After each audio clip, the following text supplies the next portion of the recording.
नमस्कार दोस्तों, स्वागत है आपका द पॉलिटिकल टेस्ट में और मैं हूं अजय सिन्हा। दोस्तों, कल से चंद्रशेखर आजाद रावण काफी चर्चा में है। चर्चा का जो मेन बेस है वो ये है कि चंद्रशेखर आजाद ने दरअसल दिल्ली के इंदिरा गांधी स्टेडियम में एक रैली का आयोजन किया। वो रैली दरअसल थी सुप्रीम कोर्ट ने जो फैसला SC/ST आरक्षण में वर्गीकरण को लेकर दिया है उसको लेकर आजाद समाज पार्टी ने एक रैली आयोजित की, भीम आर्मी ने एक रैली आयोजित की और चंद्रशेखर आजाद ने वहां लोगों को संबोधित किया। अच्छी खासी भीड़ भी उमड़ी। वहां पर समर्थक जो है वो दावा करते हुए नजर आए कि अब चंद्रशेखर आजाद रावण जो है वही उत्तर प्रदेश के मुख्यमंत्री बनेंगे और आगे चल के भारत के प्रधानमंत्री भी चंद्रशेखर आजाद रावण बनेंगे। चंद्रशेखर आजाद की रैली में उमड़ी भीड़ को लेकर तरह तरह के दावे हैं। कोई कह रहा है कि 15-20 हजार 25 हजार लोग आए, कोई कह रहा है कि नहीं भाई 1 लाख से ज्यादा लोग आए। बहरहाल वहां किसी ने गिनती नहीं की, लेकिन स्टेडियम पूरा भरा हुआ नजर आ रहा था। स्टेडियम के बाहर भी पब्लिक थी। अब वहां पर जो म्यूजिक का भी अरेंजमेंट था, तो लोगों ने यह भी आरोप लगाया कि भाई वहां एक रैली थी कि एकदम म्यूजिक बजाया गया और लोग इस चक्कर में भी आए। तो ऐसा नहीं है, चंद्रशेखर आजाद को सुनने भी लोग आए थे, क्योंकि वहां आप देखेंगे तो लगभग 90% लोग युवा थे। वो चंद्रशेखर आजाद को सुनने आए थे। उसके बाद से चंद्रशेखर आजाद के समर्थकों की तरफ से दावा होने लगा कि अब जो है चंद्रशेखर आजादी उत्तर प्रदेश के मुख्यमंत्री बनेंगे। देखिए, नगीना लोकसभा सीट से जिस तरह से चंद्रशेखर आजाद ने जीत दर्ज की, एक तरफा जीत दर्ज की, वो अपने आप में बताता है कि चंद्रशेखर आजाद अब आगे तो बढ़ रहे हैं। लेकिन क्या चंद्रशेखर आजाद बीएसपी सुप्रीमो मायावती का स्थान लेंगे? क्योंकि उनके समर्थकों का तो यह भी दावा है कि बीएसपी सुप्रीमो मायावती अब उनको आराम करना चाहिए और चंद्रशेखर आजाद जो है अब दलितों और बहुजनों की राजनीति करेंगे।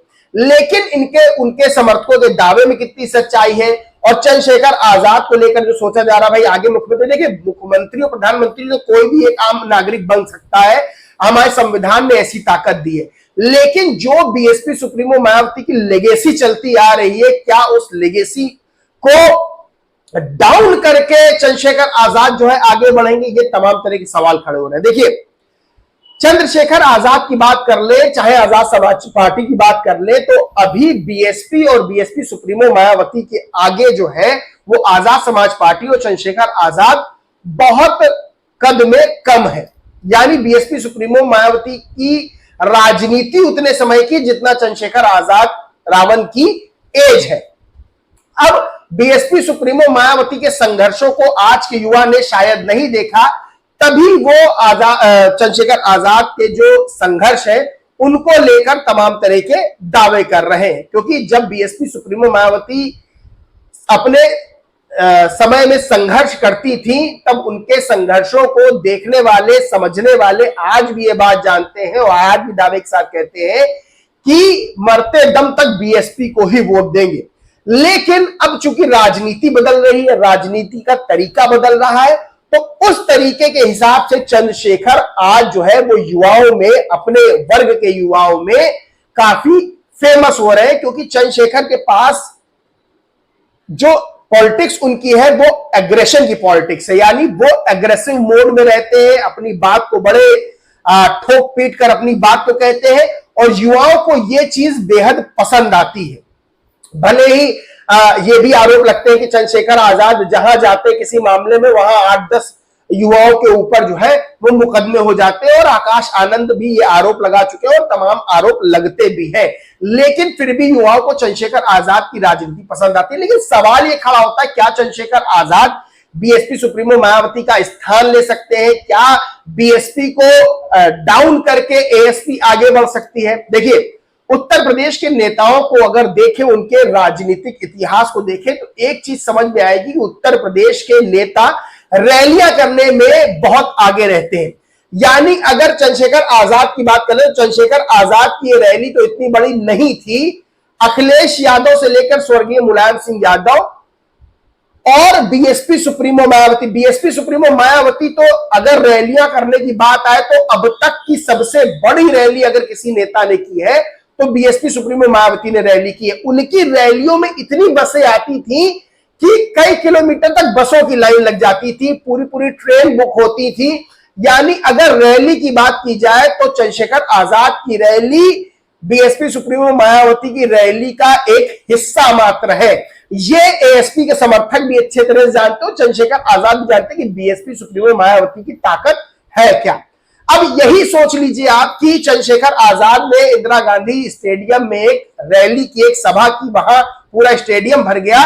और यही अगर बीएसपी सुप्रीमो मायावती मानिए आगे आने वाले समय में 1-2 महीने 3 महीने में कोई रैली आयोजित कर ले तो सोचिए क्या भीड़ होगी। यानी स्टेडियम में तो वो हो ही नहीं सकती, क्योंकि स्टेडियम में तो खेल होता है और खेल के चारों ओर दर्शक रहते हैं। भाई स्टेडियम बड़े से बड़ा होगा, 50,000, 60,000, 70,000, 80,000, 1 लाख, लेकिन जब बीएसपी सुप्रीमो मायावती रैली करती हैं तो जो बड़े बड़े ग्राउंड होते हैं वो भी छोटे पड़ जाते हैं। यानी खुले मैदान, पूरी पूरी जगहें, शहर में चक्का जाम हो जाता है। वो रैली बीएसपी सुप्रीमो मायावती की होती है और ये इतिहास रहा है। अब दोस्तों सबसे बड़ी बात क्या है कि चंद्रशेखर आजाद की जो चर्चा हो रही कि भाई उन्होंने रैली आयोजित कर दी स्टेडियम में, तो अब वो बिल्कुल मुख्यमंत्री बनने वाले हैं और प्रधानमंत्री बनने वाले हैं। देखिए बीएसपी सुप्रीमो मायावती की जो लेगेसी है उसको चंद्रशेखर आजाद अभी छू भी नहीं सकते हैं। यानी बीएसपी सुप्रीमो मायावती का कद उत्तर प्रदेश की राजनीति में नहीं, देश की राजनीति में भी इतना बड़ा है और यह बात सभी राजनीतिक दल समझते हैं। हाँ, अब जो मैं कहने वाला हूं वो बीएसपी समर्थकों को थोड़ा सा बुरा लगेगा, क्योंकि सच थोड़ा कड़वा होता है, लेकिन उस चीज को समझने की जरूरत है। देखिए राजनीति का ट्रेंड बहुत बदल गया है। आप चंद्रशेखर आजाद की राजनीति को देखिए, वो एग्रेसिव रहते, मानिए कोई एग्रेसिव ना भी रहे, लेकिन चंद्रशेखर आजाद अगर इतना सा भी काम करते हैं तो मीडिया से लेकर सोशल मीडिया तक उस काम की हाइप बनाई जाती है।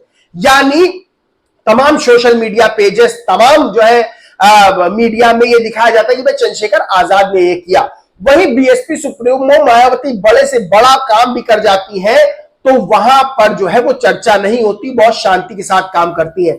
लेकिन जो आज की राजनीति है, देखिए बीएसपी की राजनीति मुद्दों पे होती है, हर कोई जानता है, क्योंकि बीएसपी सुप्रीमो मायावती हिंदू, मुसलमान, जाति, धर्म ये सब नहीं करती है, सिर्फ मुद्दों पे बात करती है, मुद्दों की राजनीति करती है। लेकिन सबसे बड़ी चीज यह है कि आज के समय में जो राजनीति बदल रही है, राजनीति करने का ट्रेंड बदल रहा है, तो उसमें क्या बीएसपी को नुकसान इसीलिए हो रहा है कि बीएसपी आज के समय के हिसाब से नहीं बदल रही है।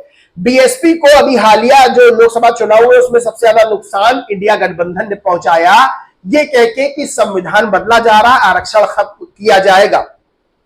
अब इस पर जो है बीएसपी का अच्छा खासा वोट जो है वो इंडिया अलायंस अपने साथ ले गया। एक बड़ा नुकसान बीएसपी को हुआ और बीएसपी इस चीज की काट नहीं कर पाई। काट क्यों नहीं कर पाई? क्योंकि बीएसपी सोशल मीडिया पे बेहद कमजोर है। अब चंद्रशेखर आजाद ने रैली की, उसकी चारों तरफ चर्चा है। बीएसपी सुप्रीमो मायावती ने एक बहुत बड़ा काम किया, उसकी चर्चा नहीं है, शायद आपको भी ना पता हो, पेपर में निकला है, लेकिन आपने तस्वीर नहीं देखी होगी अभी तक सोशल मीडिया पर, लेकिन पेपर में निकला है। आरक्षित श्रेणी के अभ्यर्थियों संग नहीं होने देंगे अन्याय, यानी 69,000 जो शिक्षक भर्ती वाला मामला जिसमें आरक्षित श्रेणी के अभ्यर्थियों का प्रतिनिधि मंडल जो है वो बुधवार को बीएसपी सुप्रीमो मायावती से उनके आवास पर मुलाकात करने पहुंचा। वहां बीएसपी सुप्रीमो मायावती ने बात की अभ्यर्थियों से और कहा कि आपको हर संभव मदद देंगे और आपके साथ अन्याय नहीं होने देंगे। ये अच्छी खासी बड़ी खबर देखिए निकली है, दैनिक जागरण में बड़ी खबर है। अब सबसे बड़ी बात यह है कि क्या सोशल मीडिया पर एक भी तस्वीर आपने देखी जहां बीएसपी सुप्रीमो मायावती आरक्षित वर्ग के अभ्यर्थियों से मिली है? ये बड़ी खबर थी, लेकिन एक भी फोटो सामने नहीं आई। वहीं कौन बीएसपी सुप्रीमो मायावती के सोशल मीडिया को हैंडल करता है? आकाश आनंद को भी यह बात समझनी चाहिए कि यह बड़ी खबर थी। देखिए यही अभ्यर्थी ओपी राजभर से मुलाकात करते हैं तो मीडिया में उस मुलाकात की चर्चा रहती है, वो वीडियो फोटो सामने आते हैं। बीजेपी के प्रदेश अध्यक्ष भूपेंद्र सिंह से जब मुलाकात करते हैं तब भी जो है ये फोटो जो है अभ्यर्थियों की और बीजेपी के प्रदेश अध्यक्ष की सामने आती है। लेकिन बीएसपी सुप्रीमो मायावती से मुलाकात की तो मीडिया में तो उतनी चीज नहीं है। ये तो कहिए दैनिक जागरण ने चीज छापी है, सोशल मीडिया पे कहीं भी वो फोटोज नहीं दिखी। अब इसमें कमी किसकी है? इसमें कमी है बीएसपी के आईटी सेल की, बीएसपी के मीडिया हैंडलर्स की, सोशल मीडिया हैंडलर्स की।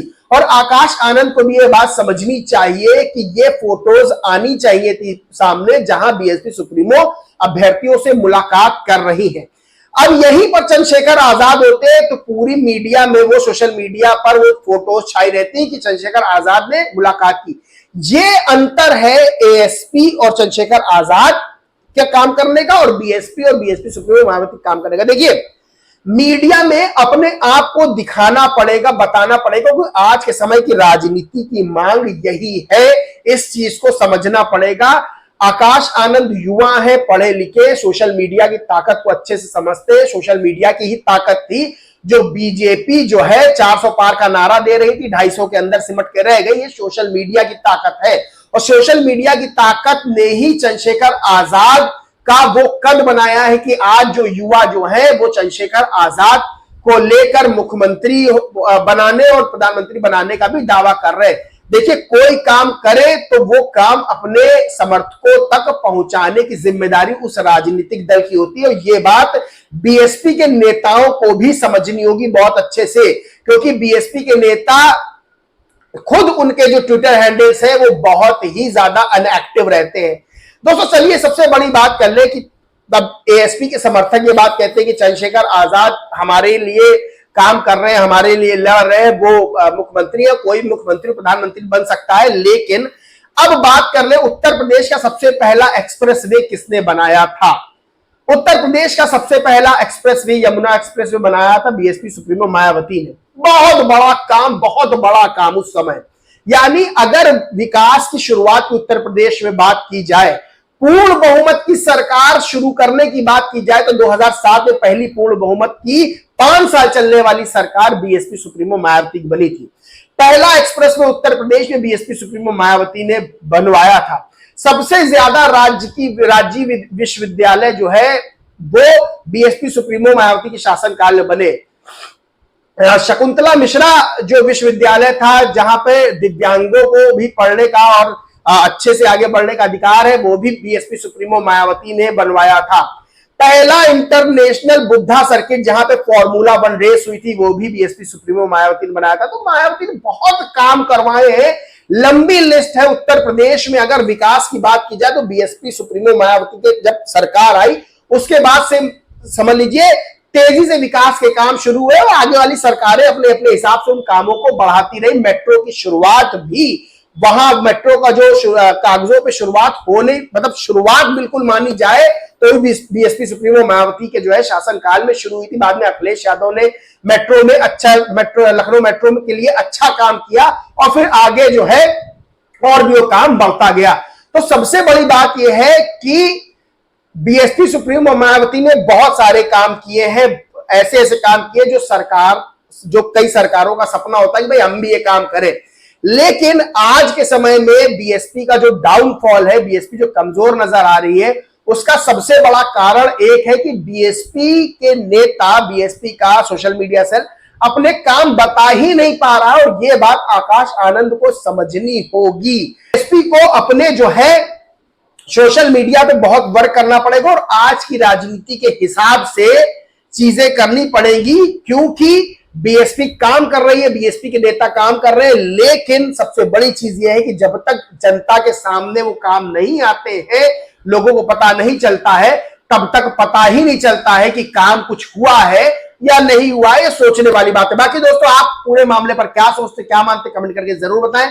वीडियो अच्छा लगा हो तो लाइक करें, ग्रुप शेयर करें और चैनल को सब्सक्राइब नहीं किया तो सब्सक्राइब करके बेल आइकन जरूर दबा लें। जय हिंद, जय भारत।